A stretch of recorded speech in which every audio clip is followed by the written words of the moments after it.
Hello दोस्तों, कैसे हैं आप? आशा करती हम अच्छे हाई होंगे। आज मैं एक ऐसी कहानी लेकर आई हूँ जो मन को छू जाए। तो आज की कहानी शुरू करते हैं। उस समय मैं अपने स्कूल में पढ़ता था। मुझे पढ़ाई से काफी लगाव था।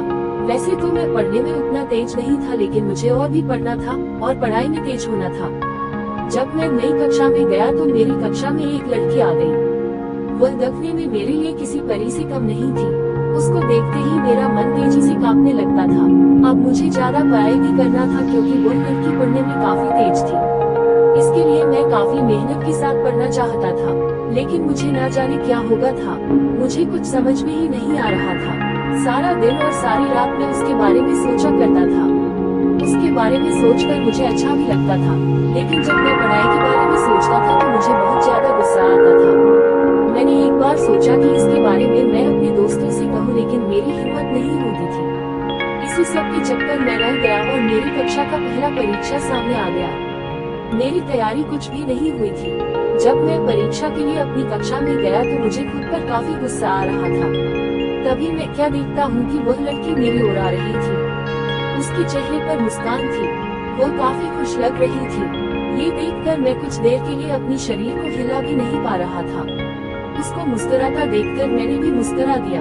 तब तक वह मेरे पास आकर बोली, कैसे हो? तुम तो अपनी कक्षा के टॉपर हो। हर टीचर तुम्हारी तारीफ करते हैं। मैं बहुत दिन से तुमसे मिलना चाहती थी, लेकिन नहीं मिल पा रही थी। परीक्षा का तैयारी करना था। तुम तो परीक्षा के लिए तैयार ही होंगे।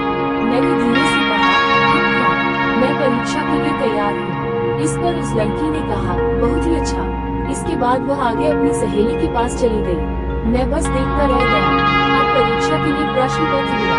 मुझे उस प्रश्न पत्र में कुछ भी समझ नहीं आ रहा था। बस मैं उस लड़की के बारे में सोच रहा था। इसी तरह से परीक्षा का आधा समय बीत गया।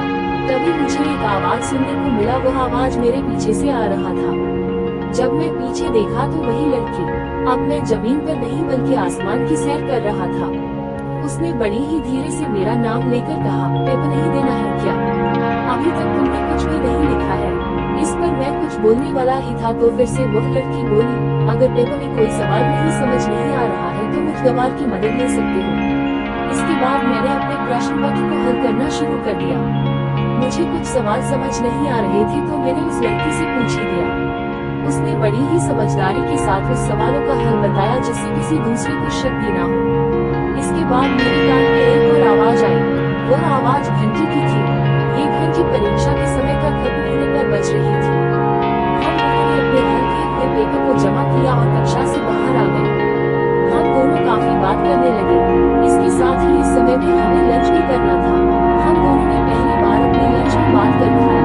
अब मैं सोच रहा था कि मैं सपना देख रहा हूँ या ये सब हकीकत है। इसलिए मैंने उस लड़की से कहा, तुम क्यों ना मुझे चिकोटी का दो?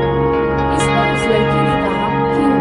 मैंने कहा, मुझे यकीन नहीं हो रहा है कि मैं एक सपना देख रहा हूँ या ये सब हकीकत है। इस पर उस लड़की ने बड़ी तेजी से चिकोटी कटा और कहा, क्या तुम मेरी दोस्त बनोगे?